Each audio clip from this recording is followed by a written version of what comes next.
Police اہلکار منیر ہے جو عدالت کو بتائے بغیر عمرے کی ادائیگی کے لیے سعودی عرب چلا گیا۔ چونکہ چیف جسٹس نے 9 مئی ٹرائلز 4 ماہ میں ختم کرنے کا حکم دیا ہے، اس لیے عدالت نے پھر ویڈیو لنک پر گواہی لینے کا فیصلہ کیا۔ اچھا، جب احرام باندھے یہ سٹار وٹنس ویڈیو لنک کے ذریعے پیش ہوا تو اسے گواہ کا حلف پڑھنے کا کہا گیا، جس میں گواہ اپنی سچائی کا حلف لیتے ہیں۔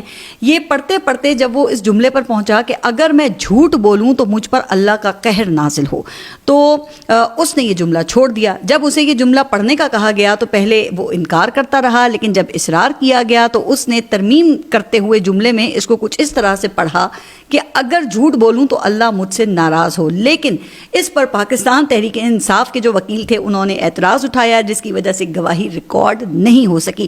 اب آپ ذرا خود سوچیں کہ اس سے کیا ثابت ہوتا ہے؟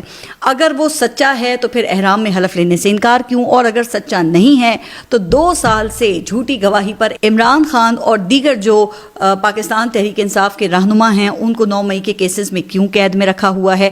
تو یہ ہے قصہ محسن نقوی کے دوسرے ریکارڈ کا، جو کہ کہا جاتا ہے کہ وزیر اعلیٰ پنجاب کے طور پہ انہوں نے اپنے نام کیے ہیں۔ اب خیر یہ بھی کہا جاتا ہے کہ چونکہ انتظامی ادارے اور عدلیہ پر اس وقت حکومت کا کنٹرول ہے، اس لیے اول تو یہ جو کیسز ہیں وہ لگتے ہی نہیں ہیں، اور اگر لگتے ہیں تو پھر یہ آگے نہیں بڑھتے۔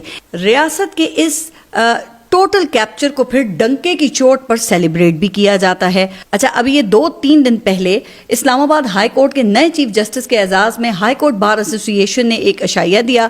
حالانکہ اس سے پہلے اسلام آباد ہائی کورٹ میں ایسی کوئی روایت نہیں تھی، لیکن چونکہ چیف جسٹس اور وکلا جو ہیں وہ اس وقت 1 پیج پر آ گئے ہیں تو اس لیے روایت ڈالنے میں کوئی رکاوٹ نہیں تھی۔